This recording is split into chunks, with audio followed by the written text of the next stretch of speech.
So they realized that there was a lack of women. So he told the king, we have to do something. We have to bring women here. You have to import some women. Yeah. The thing about importing women to Montreal is something we'll get back to later.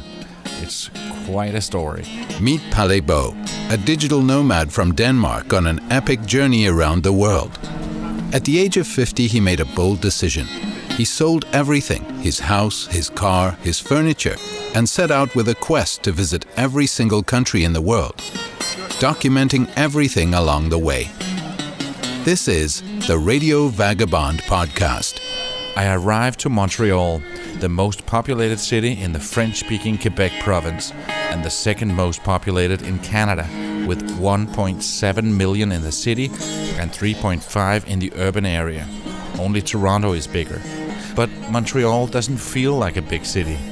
On my first day there, a wonderful sunny Sunday, I rented a bike and went downtown to the beautiful old center of Montreal. It's a beautiful sunny day here in Montreal. I have rented a bicycle and made my way to the old town, and it's full of people, street performers, and the weather is, like I mentioned, very, very nice. It's a beautiful day, and you can really enjoy the city and the architecture of this Quebecan city. This year, Canada is celebrating their 150th anniversary of the Confederation. At the same time, Montreal is celebrating their 375th anniversary. But of course, there were Indigenous or Aboriginal people in Canada long before. I met one of them on the street in Montreal wearing traditional Indigenous clothing. My name is Christian Beauséjour, French name, and my name in Indian, it's Magua, come from Bear Klan. From Bear Klan? Yeah. For me, as a Danish guy, the whole thing about the Aboriginals in Canada, we heard about the Indians in the US and the Aboriginals in Australia, but we don't hear, I haven't heard much about the history behind when the French and the British came here to Canada. First time, long time ago, we come from Maine, and we are friend with a French soldier. That's why the community speak more French.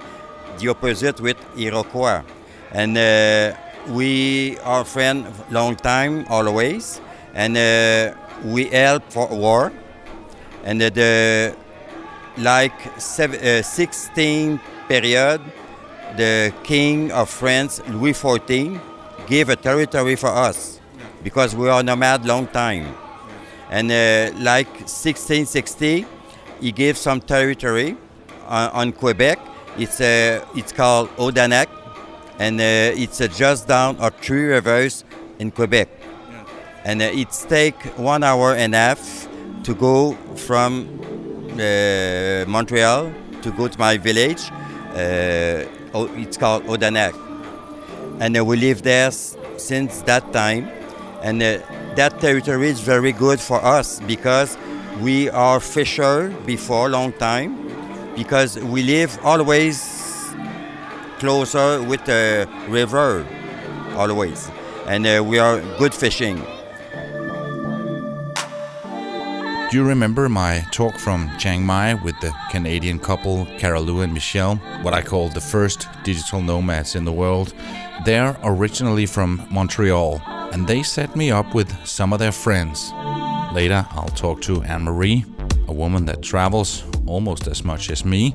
But first, I'm going to lunch with Brigitte and her husband Bruno. Here we are in the car driving in, what is this neighborhood? St. Lambert. St. Lambert, and this is on the south shore of Montreal. Yeah. What kind of city is Montreal compared to the rest of Canada? What is very attractive with Montreal is the multiculturalism you can feel, and people are really mixed together and enjoy to learn, and the curiosity is very high, creative. Mm-hmm. With people, like people like to get into new stuff and enjoy themselves. Very happy people, festive. Yeah. What is the difference between Toronto and Montreal, other than the language, of course? I think Toronto has really the focus on business and getting things done, which is complementary to Montreal, where people, they want things done too, but they can jump easily into the party things, or the creativity can take over, and it makes the city more festive. Like, I think that's a major difference, you know. Do you feel that there's that the different areas are divided because of the language difference? Do you feel like a different country almost?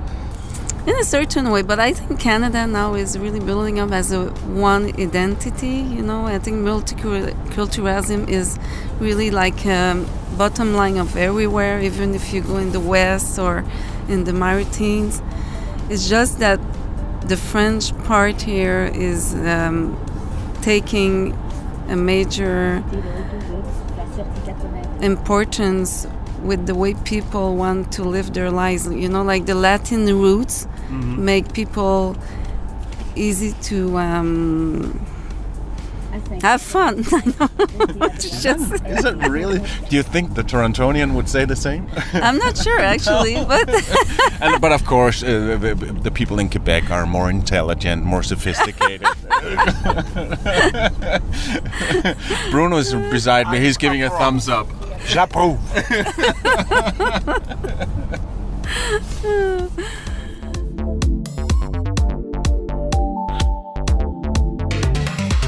But you know, it's. I think Canada is a wonderful country if you want to cross from east to west. I'm sure you can find that. I can't imagine how big it is, and yeah, getting in a car and driving to Vancouver. I spoke to someone yesterday that say that they will plan to do it in 6 days, and it's a long drive. It's almost from Denmark to Kenya, or it's like it's insane. It's a huge country. It's true. Yeah. So do you go a lot to the West Coast? Not that much. You know, I've been the chance to go there twice. Toronto, we visit here, you know, once in a while, and like we go down to New York. I mean, Montreal is very related to New York City. You probably heard about that. It always has been like connected together, these two big towns. But you know, one thing I think we have to say about Canadians is they are usually open-heart people, and they believe in. As human beings, they can merge together and make difference.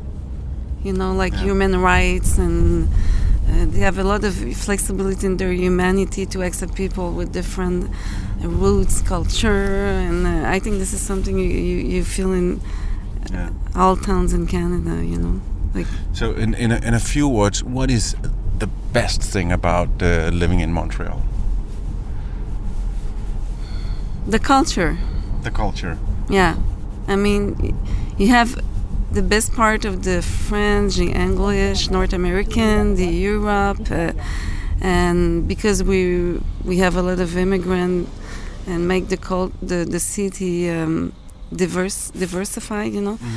We are in touch also with Mid-Orient culture, you know, in terms of fooding, heathens, Afro-American, Caribbean. I mean, South American. I mean, you feel you can learn everything here in terms of culture. Yeah. Is there anything bad about living here? That is the question you knew that was coming. The long winter. The long winter. Yeah. Actually, the best way to enjoy winter is to do sport. Yeah. You know, like cross country. Sleeping. Yeah. you like the bear. Yeah. You sleep all winter. And you make love. Thank you so much for a wonderful breakfast, by the way. Yeah, I hope you enjoyed the maple taste. Syrup, yeah.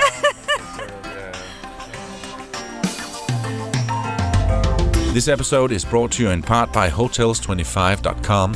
It's a website that helps you find the best prices on hotels and guest houses and hostels around the world. Hotels25.com. Best price guaranteed. So now I'm here in another house, having another cup of wonderful coffee here with Anne-Marie. Could you just give me a little bit of your background? You're a Montrealer, born and raised here? Yeah, I was born in Montreal in 1969, and I've always been living most of my life in Montreal area. And I'm totally into Montreal. I'm a big fan of Montreal, and especially these days because it's our 375th anniversary, and I'm so proud of that, and I'm so into it. But other than that, I feel that I'm like a world citizen. You told me you have the travel bug, and you were giving that bug when you were very, very young. Yes, my mother, she took my sister and I. My sister was 6 months. I was 6 years old, and she just divorced my dad, and she decided that she would go on a trip, like adventure trip, with two young girls, one baby and one young girl, in some kind of adventure, a road trip to Spain and Morocco, and for the listeners, we're talking 40 years ago. Yes, that was pretty unusual, and I think the family was pretty worried, but at the same time, my mother is very stubborn, so she decided... They almost said, oh, she's lost it now, so what is going on here? Totally. And I feel that if my mother, if she would have met someone there, and we would have been living there, because she was totally in the idea, in the concept of exploring, and the roots were not so important at that time for her. She wanted just to embrace the world. Yeah. So we're not talking a 2-week package tour to a touristy place in Spain. No, not at all. We've been everywhere in Spain at that time, and we were just like going from one city to another. And she didn't have like what a part of was planned, but there was also a lot of adventure into that. Sounds like my kind of trip. Yeah, and mine too. She really gave that to my sister and I. My sister and I were both big travelers, and but your sister was so young. Can you remember anything from that trip? Oh yeah, I remember Séville. I remember eating the flan. You know, this little dessert you have there's like there's a bit of syrup in the bottom. It was so good, and I remember the smell of leather, because there's a lot of maroquinerie over there, and it smells that smell. It's in my mind. It's gonna be there forever. When I went back to Spain 2 years ago with my kids, I just got this smell back, and it was just like yesterday. It is so funny with smell. I remember I was a bit older then. It was when I was in high school, and we went on a school trip to Barcelona and spent a lot of time in the Latin Quarter and narrow streets, and it smelled like sewer. You could smell the sewer, but we had such a great time. And when I came back years later, I was walking with some Americans. It was at a radio conference, and I said, "Oh my God, smell this! Yeah, it's disgusting. No, it's so great. It reminds me of my trip." You mean smell of sewer is nice? Yeah, but it was a trigger in my brain of good times. Yeah, totally. But you know, smell. Well, the sense of smelling is the longest, which is the one that has the most memory. So it's kind of somewhere, it's lying there, and whenever you go back to that smell, you just remember, and you get the mood back. The feeling that you have experienced back then comes back to you. Just like a song, but it's even stronger. The memory is stronger with the smell. Anne-Marie Lefebvre is a business owner. Back in '98, she started one of the first dating sites in Canada, dating for people interested in sports, like Sportive.com. We'll talk more about traveling later in this episode. But first, you'll give me a story about Montreal that I'd never heard before. We're going back in time when the French came to Canada. They were in desperate need for women in the New France. Story of Montreal is a dating operation because the people from France and came here but after we call them colons in French, so they were here for a while, and after a certain point there was not enough women. There was like 300 men for maybe 10 girls, so that country wouldn't exist not long, you know. So Jean Talon was the intendant of Montreal back then. He told the king, we have to do something, we have to bring women here. You have to import some women. Yeah, so they talked about that to a lady that was here. Her name is Marguerite Bourgeois, and Marguerite Bourgeois was sent from France here to build schools. And Jeanne Mance was here to build the hospitals. So anyways, they realized that there was a lack of women. So Marguerite Bourgeois had her house and she was teaching school there, and she received women, many bunch of women from France. And actually there was a saying that these women were like prostitutes or not good women, but that's not true. These women that came from France, they were orphans. They didn't have money to get married in France. So the king would give them the money and they would come here so they could find, with the money, they could find a husband. And so they came here by boat. And they were strong women because they had to face the fear of the Indians, and because there was a lot of fightings by then, and the cold, because here it was the houses at first they were not built to be in, like, to live here, because they would build it as they would build it in France, and it's not the same weather at all. So they were strong ladies and courageous, and so they are here.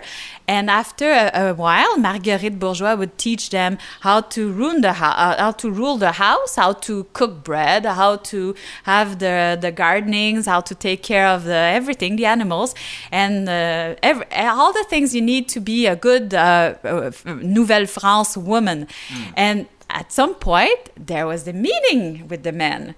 And so Marguerite Bourgeois would organize events, and she would have the men coming and pay their respect and introduce themselves. They would do a lineup, and they would just come here and say one after the other, well, I'm Artel. And A speed dating, totally. And after that, then there's the girl that would choose her husband.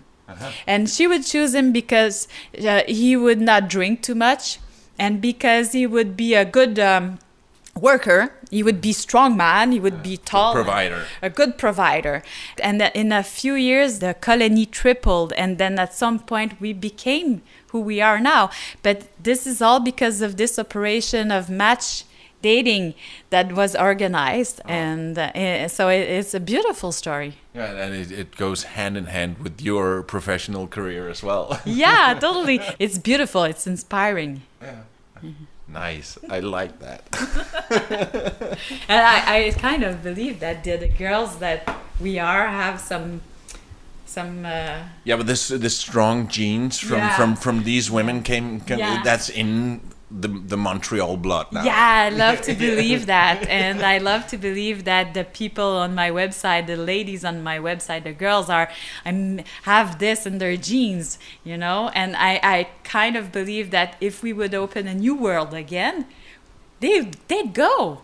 Yeah. I would go anyways. Excellent. I would get on that boat anytime. Bring me the boat. I'm in.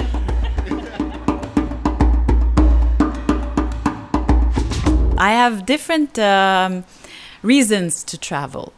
One of the reasons is to get inspired, because I work on, I have my own business. I run a dating service online, which allows me to work from everywhere.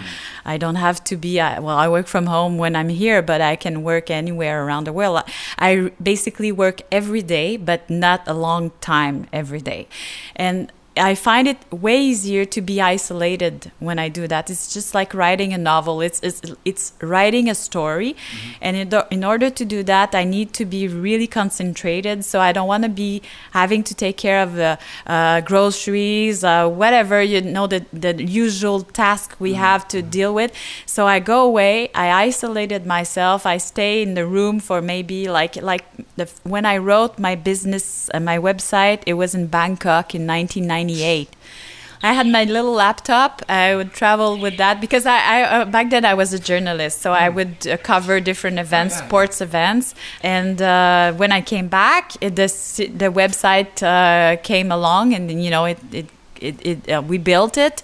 So now once in a while I need to do that again. I need to go, and I find it very useful to do it away, and I feel that it's so inspiring to be in another place where my antenna they're so awakened, so different from being here, from my usual I totally agree. In fact, that was the reason I came here to Canada. It was to give a keynote about how traveling is boosting my creativity. And it's the whole thing about smells, like we talked about, but the sounds and even the light. And sometimes I go to a shop just to see how they decorate it, and that triggers some ideas for a radio commercial or something completely different that has got nothing to do with what I'm seeing, but that's just the different impressions and the sounds and the smells and the food and stuff like that. Yes, and also being alone, because when I do those trips, the trips for work, I do it by myself, and when you're alone, you have a better opening to what's surrounding you, because you have there's no filters. You're just like into the environment, and you feel differently than if you would have a conversation with let's say your spouse or your friend, and it's totally it's very different, unique space to feel and to have creativity emerge. Anne-Marie travels a lot. She travels alone for work or sometimes sport, like running and biking, sometimes with her sister and sometimes with her kids, both of them together and separately one at a time. My budget for traveling is one of my main budgets in life, because I really believe that it's nourishing. I think that it's the best food I can serve my kids. Yeah. It's to make them open their mind to different cultures and different realities, and we do museums, we visit things, and since they're like. The first trip we did, I did just like my mom. I left with my two kids. They were 5 and 6. I left for 1 month with my backpack and my two kids, and we traveled for about a month in Europe. And it was about going to Iceland, so we would feel the nature.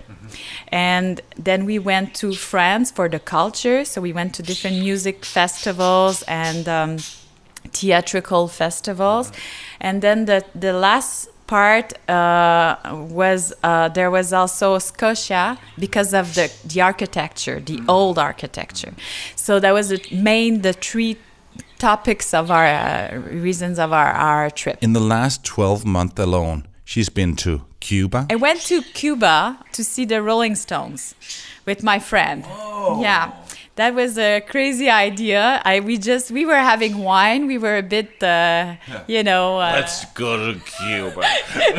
Groggy. Let's say groggy. Italy and Croatia with her kids. After that, I took my kids for a month trip to Italy and Croatia. Then Nice in France. In October, I went to Nice for a race and work on her website. And I found this guy who's became a programmer for my business. So now I have this guy from Nice who works for my business. In the school break in February, she always takes her kids on a trip. And this time we chose the Washington, because we've been to museums. There's museums everywhere there, and it's all free. And my kids and we're big fans of museums, so we had a museum feast there. Shortly after that, I went to New York with a friend of mine. It was my birthday, and he offered me to go there to see a play. Then a trip to Arizona. I went to Arizona with my sister.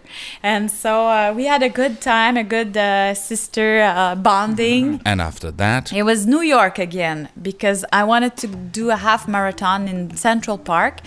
And I've decided this time I'm going to bring my daughter and my son on different trips so I get to have a special moment with each of them. good idea. Yeah, my son, and he was there for my half marathon with me, and we did biking around Manhattan, and it was beautiful weekend. Then it was her daughter's turn to get a trip. So we went to Miami for an Asian festival. Asian festival.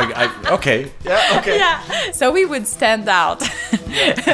Anne-Marie tells me that she could easily see herself going all in and travel full-time like me at some point. I would do it right now if I didn't have kids. I feel deeply that I'm a nomad. I don't know where it comes from. So I don't know if it's from my mother bringing us on trips when we were kids, or it's just a state of mind that is like that. I don't know. But I really feel that I could do it right now. And the only reason why I don't do it right now is because I have family obligations. But as soon as they are older, I don't feel that I need to have such a base camp. I could be really lighter in terms of material facilities and everything. I could probably do what you do now. Oh yeah, because I'm so much happier when I move. So much. If you like this podcast, please subscribe in iTunes or the podcast app on your smartphone. You can see pictures, watch videos, and read much more on theradiovagabond.com. Palais can be reached for interviews and public speaking gigs on mail at theradiovagabond.com. This is it. After almost 2 months in the eastern part of Canada, it's time for me to head south. I'm going to the Bahamas now, and I'm so looking forward to that. My name is Palais, and I gotta keep moving. See ya.